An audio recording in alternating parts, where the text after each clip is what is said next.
While there are children in the home, the marriage relationship often seems to be thrown to the background.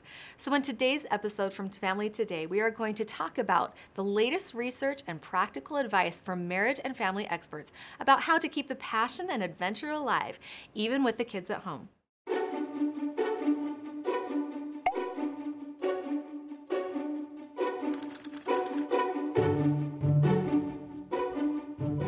Strategic psychology states that whenever the passion is fading in a relationship, it is the possible symptom of something deeper happening, and that could be exhaustion from raising kids. But it's important to keep that spark alive. Lisa Schumann says very often the person who's the primary caretaker for children gets really involved in the child's life and the other person feels jealous. As time goes on, that gets harder.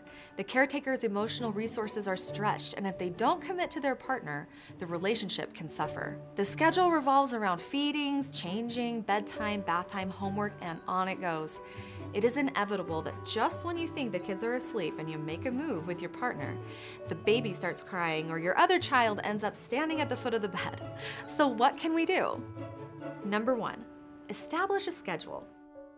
This is not only great for kids and their development, but it also helps create time for each other. This could be done as simply as scheduling a weekly dinner or lunch date, a coffee break together, or a regular time for sex together. By prioritizing your partner, you are able to stay connected and thrive in a happier and healthier marriage.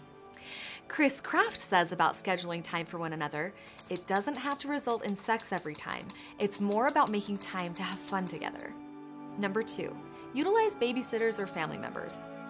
There are many very capable teenagers out there interested in earning a little bit of money while you take your spouse out for an evening. Be sure to plan out the evening away in order to ensure you don't return home until after the kids are asleep. This way, if the date went well, there's a possibility of being invited for a nightcap.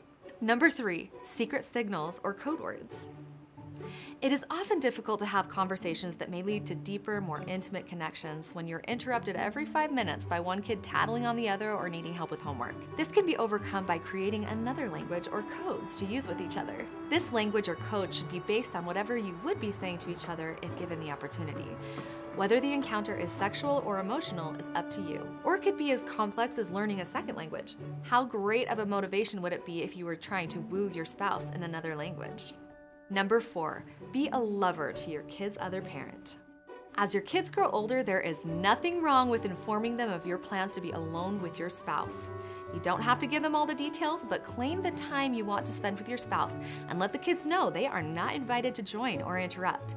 When your spouse and the marriage are a priority, the kids benefit. In fact, research shows that when marriage is the focus rather than the kids, it's better for the family. Let them appropriately see how you love your spouse as well. Hold hands, talk, hug, kiss, sit by each other, and cuddle in front of your kids. They may be jealous they aren't getting the attention, but in time, they'll be glad you paved the way for their relationships. Bet Alkazian, a licensed marriage and family therapist, teaches, public displays of affection are very important for kids to witness. Knowing that their parents love each other is the foundation of them feeling safe and secure in a loving home. Kids in the home present some obstacles to passion in marriage, but they aren't the only reason passion wanes. By overcoming the hurdles of kids, it also frees up energy to work on whatever else may be affecting your marriage. Marriage is work, but the things in life that require work are the most valuable and worth it. The foundation for your marriage relies on both spouses doing their part, and it doesn't just happen overnight. Give yourself time to implement these ideas and see what works for you.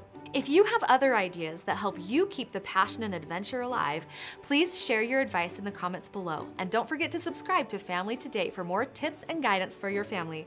Thanks for watching!